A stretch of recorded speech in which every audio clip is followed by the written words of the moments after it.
Я всех приветствую, дорогие друзья, меня зовут Евгений, и вы на канале Invest King.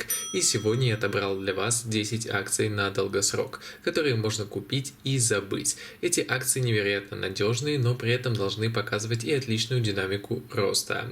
Сразу скажу, что на некоторые компании у меня были полноценные разборы, поэтому если какая-то из акций вас заинтересовала, то можете посмотреть описание, там я оставлю ссылки на те компании, которые я разбирал полностью. Но не буду вас томить и пожелаю приятного просмотра и приятного аппетита тем, кто кушает, а мы начинаем.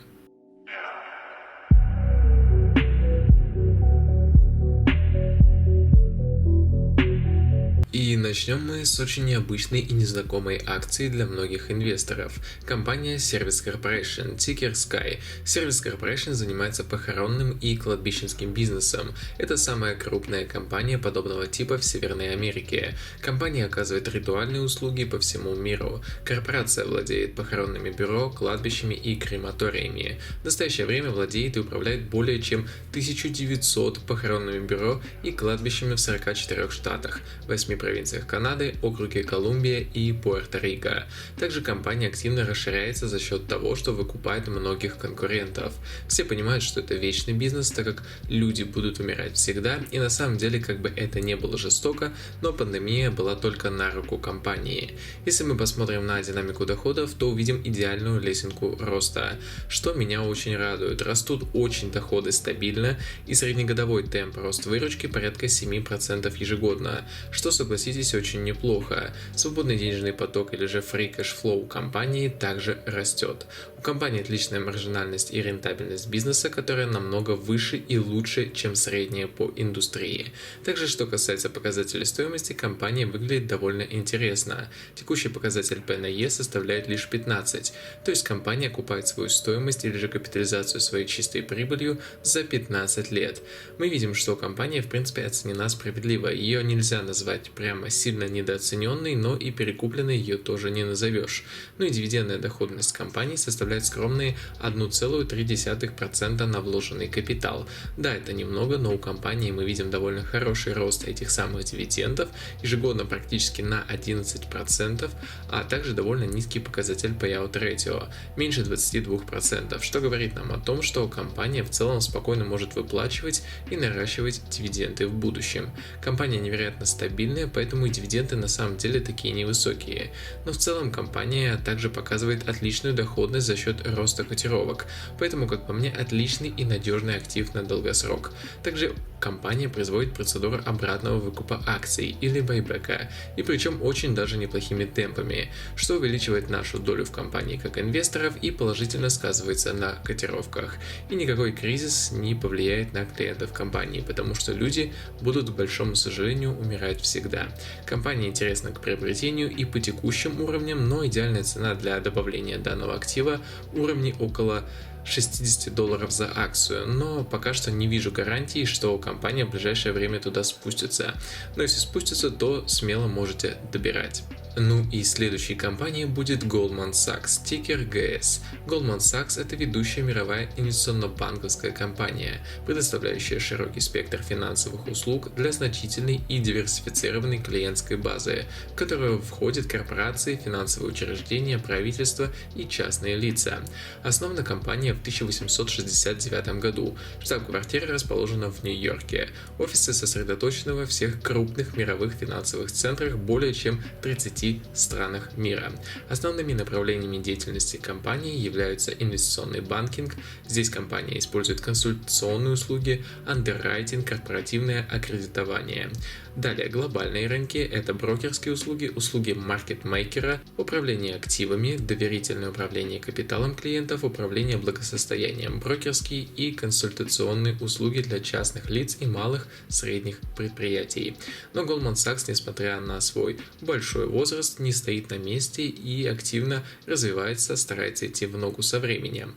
Он добавляет к своим классическим услугам цифровые бизнесы, что делает банк привлекательным. И Goldman Sachs не собирается останавливаться и все больше инвестиций направляет в свою цифровую экспансию. Также компания с 2011 года входит в число глобально системно значимых банков, а это говорит о его невероятной надежности, ведь для успешного функционирования современной экономики этот банк необходим, и в случае каких-то мощнейших потрясений этот банк будут спасать. Теперь давайте посмотрим на финансовые показатели компании. Выручка и чистая прибыль компании неплохо растут, за исключением падения из-за кризиса в 2008 году, и даже в проблемный для многих компаний 2020 год Goldman Sachs показала очень достойные результаты. Также, если мы посмотрим на данную табличку, то увидим, как стремительно растут активы под управлением компании, что также очень положительный индикатор.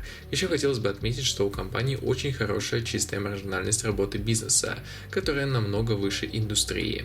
Если рассматривать показатели стоимости компании, то мы видим, что бизнес торгуется с определенным дисконтом. Компания оценена дешевле индустрии, при том, что она является одним из лидеров, что, безусловно, очень положительный момент, ведь мы можем купить компанию по очень интересным ценам. Компания также выплачивает дивиденды, и форвардная дивидендная доходность составляет 2,1% на вложенный капитал, что хоть и не супер большие дивиденды, но все же неплохой бонус к росту по котировкам. Также компания тратит на эти дивиденды меньше 15% от своих прибылей, что очень даже мало. А еще Goldman Sachs очень активно наращивает эти самые дивиденды.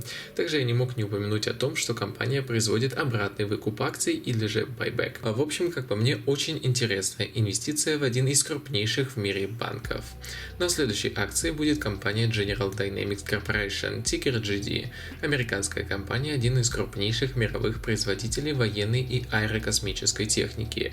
Более 2/3 доходов получает от продаж продукции и предоставляемых услуг Министерству обороны США, что говорит о надежности бизнеса. Компания занимается производством и обслуживанием атомных подлодок, военных кораблей, а также и производством гражданских судов.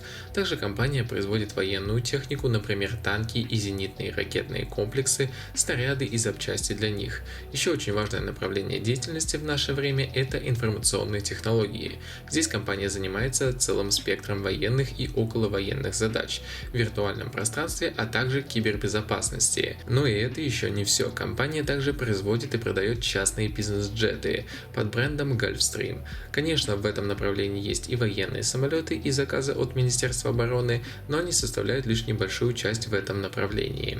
Как мы видим, бизнес General Dynamics довольно диверсифицированный, что нас, конечно же, только радует. Теперь давайте посмотрим на основные показатели.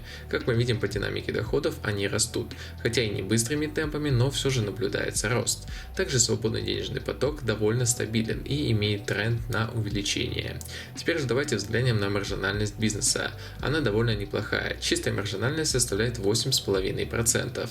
Это довольно хороший показатель, учитывая, что средняя по индустрии даже не дотягивает до 4%. Конечно же, компания платит и дивиденды. Дивиденды на вложенный капитал составляют 2,3%. При этом payout ratio, или же сколько компания тратит на дивиденды от прибыли, равняется 42%, что я считаю вполне безопасно и надежно. При этом компания является дивидендным аристократом, так как повышает дивиденды вот уже как 27 лет подряд, и среднегодовой рост за последние 5 лет составил почти 10% ежегодно, что также очень неплохой рост как для дивидендов. PNE компании составляет 17, что в принципе дешевле, чем средняя по индустрии и средняя по рынку, то есть компания сейчас стоит довольно неплохо. У компании также наблюдается довольно неплохой байбек, что, конечно же, только положительное для нас, как для инвесторов, ведь наша доля как акционеров в компании лишь растет. В общем, невероятно надежный и при этом растущий актив. В принципе, и сейчас цены не особо высокие, смотря на показатели стоимости, но прямо очень интересной ценой для меня являются уровни $180-190 за акцию. Каждый раз, когда компания снижается до таких уровней и ниже, я стараюсь докупать данную акцию. Далее я бы хотел добавить акцию компании Take-Two Interactive. Она является ведущим разработчиком, издателем и продавцом интерактивных развлечений или в простонародье видеоигр для потребителей по всему миру. На самом деле многие довольно скептически относятся к игровой индустрии, но правда такова, что по своим размерам игровая индустрия превращается в новую киноиндустрию. И безусловно такой гигант как Take-Two занял прочную позицию и свою долю растущего рынка игр. С развитием технологий игры будут становиться только более увлекательными и интересными, что в свою очередь только на руку игровым студиям и игровым компаниям. Take-Two разрабатывает и публикует продукты в основном через свои 4 студии: Rockstar Games, 2K, Private Division и 2 Mobile. Продукты компании предназначены для консолей, персональных компьютеров, а также с недавнего времени и для смартфонов с планшетами, что я считаю очень важным моментом, потому что сейчас самый большой сектор в игровой индустрии – это именно игры для мобильных устройств. Компания разработала огромное количество игр, сейчас перечислю самые успешные из них. Ну, конечно, самым известным творением компании Take-Two является серия игр GTA. Это одна из самых успешных серий игр во всей игровой индустрии. Далее Мафия, Цивилизация, NBA и многие другие. GTA 5 и вовсе стала самой продаваемой игрой после Тетриса и Майнкрафта. Кстати, насчет GTA. Все люди, которые даже минимально знакомы с игровой индустрией, знают, что GTA 6 является самой ожидаемой игрой на данный момент. И когда она выйдет, скорее всего, доходы компании Take-Two могут даже удвоиться. Ну а сейчас перейдем к финансовым показателям компании. Стоит отметить, что динамика доходов очень даже неплохая и имеет сильный ростовой тренд. Единственное, мы видим резкий взлет в 2014 году. Это связано с выходом GTA 5. Соответственно, скорее всего, как я уже говорил ранее, такое же удвоение доходов нас может ждать при выходе GTA 6. Чистая маржинальность работы компании также на очень высоком уровне и составляет практически 17%, что просто замечательная эффективность работы бизнеса. Ну и по показателям стоимости компании оценена немного дороговато, но не сказать, что она прям сильно перекуплена. Если мы посмотрим на форвардный или же прогнозный P/E, то увидим цифру около 27. При этом средняя по игровой индустрии порядка 25-26. То есть компания чуть дороже индустрии, но это связано с ее большими перспективами, поэтому не вижу здесь ничего плохого. Лично для меня интересные уровни для приобретения данной акции являются $160-170 за одну бумагу. Ну и пятой компанией будет Thermo Fisher Scientific, тикер ТМО, ведущий американский производитель лабораторного оборудования и расходных материалов для диагностики и научных исследований в различных областях биологии, медицины и промышленности. Давайте рассмотрим бизнес компании по сегментам. ТМО предлагает свои продукты в 4 основных сегментах. Естественные науки, направление занимается производством аппаратов для генетических наук, биореакторов, биопродукции и так далее. Второй сегмент – лабораторные продукты и услуги. Компания производит лабораторные оборудование, расходные материалы и предоставляет услуги обслуживания медицинских компаний. Оставшиеся два сегмента – это специализированная диагностика. Здесь компания занимается клинической диагностикой, иммунодиагностикой, направлением микробиологии, трансплантационной диагностикой и так далее. И последний сегмент – аналитические инструменты. Здесь компания занимается оборудованием и программным обеспечением. Продает хроматографы, электронные микроскопы и химические анализаторы. Как мы все понимаем, медицинский сектор очень надежен, ведь даже несмотря на экономические потрясения, на здоровье деньги будут тратиться всегда. Поэтому неплохой аналог или скорее дополнение к компании Johnson & Johnson. Но теперь перейдем к финансовым показателям компании. Доходы растут, и причем темпы роста очень радуют. С 2009 года выручка выросла более чем в 3 раза, а прибыль более чем в 7 раз, что просто впечатляющий результат. Свободный денежный поток компании чувствует себя также. Нельзя не отметить просто потрясающую чистую маржинальность работы компании, которая составляет 22%, что просто замечательный уровень. Ну и рентабельность у компании также замечательная. Что касаемо показателей стоимости бизнеса, то, разумеется, с учетом того, что компания так активно развивается, она не может быть оценена дешево. Сейчас P/E компании составляет 30, то есть компания окупает свою стоимость или же капитализацию своей чистой прибылью за 30 лет. Да, это многовато, но само собой это плата за надежность и перспективы. Но я бы все же подождал и купил компанию в диапазонах $550-570 за акцию. Ну и если цена упадет ниже, то еще лучше. Следующей акцией, которую мы возьмем, будет компания United Health Group, тикер UNH. United Health Group – американская многопрофильная компания, работающая в сфере здравоохранения, является второй по размеру в секторе с капитализацией в $400 миллиардов. Компания разделяет свой бизнес на два основных направления. Первое – это United Healthcare. Здесь компания предоставляет программы медицинского страхования для национальных работодателей, компаний госсектора, индивидуальных потребителей, а также страхование компания для пенсионеров и социально незащищенных слоев населения. И второе направление – это Optum – диверсифицированный бизнес в сфере здравоохранения, предоставление медицинских услуг различным категориям населения, информационные и консультационные услуги медучреждениям, управленческие услуги в сфере производства, распространения и доставки медикаментов. В общем, компания невероятно надежная наравне с Johnson & Johnson. Теперь перейдем к финансовым показателям компании. Доходы компании растут хорошими темпами, причем как выручка, так и чистая прибыль, что безусловно нас очень радует. Свободный денежный поток компании чувствует себя таким же образом. Чистая маржинальность работы компании нормальная и составляет 5,5%, что многие могут сказать немного, но надо смотреть относительно индустрии. И вот относительно индустрии у компании вполне себе неплохая маржинальность работы. Ну и теперь стоит отметить показатели стоимости. Они у компании далеко не из дешевых, и она, можно даже сказать, по текущим уровням слегка перекуплена. Но стоит понимать, что, как и в предыдущем случае, это плата за надежность и перспективы. Компания также выплачивает дивиденды, но, к сожалению, доходность не слишком большая и составляет скромные 1,2% на вложенный капитал, но зато компания неплохо наращивает эти самые дивиденды, в среднем более чем на 15% ежегодно за последние 5 лет, и тратит на эти самые дивиденды около 30% от своей прибыли, что вполне безопасно. У компании также наблюдается динамика обратного выкупа акций, но, к большому сожалению, в последние годы компания перестала выкупать акции из свободного обращения. Надеемся, что в ближайшие годы эта динамика вновь возобновится. Что касаемо цены приобретения, то мне видится интересными уровни $415-435 за акцию. Все же по текущим ценам бумага немного дороговата. Далее одна из моих любимых акций Intel, тикер INTK. Intel — это американская компания, крупнейший на данный момент разработчик и производитель процессоров в мире. Но вопреки мнению многих, Intel уже давно не только производитель процессоров.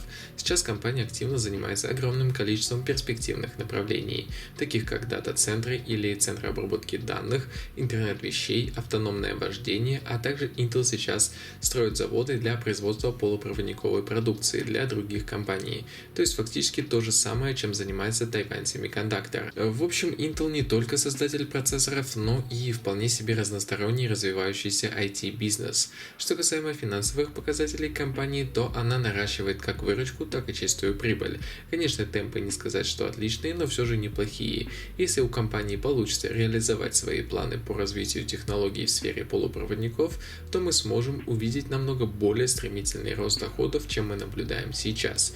Свободный денежный поток или же free cash flow также имеет ростовой тренд. Компания работает с неплохой чистой маржинальностью порядка 27%, что, согласитесь, очень сильные показатели. Показатели рентабельности тоже на очень высоких уровнях. Ну и теперь мы переходим к самому интересному в компании. Это ее показатели стоимости. Они просто замечательные. P/E компании равняется 10, Price to Free Cash Flow равняется 12.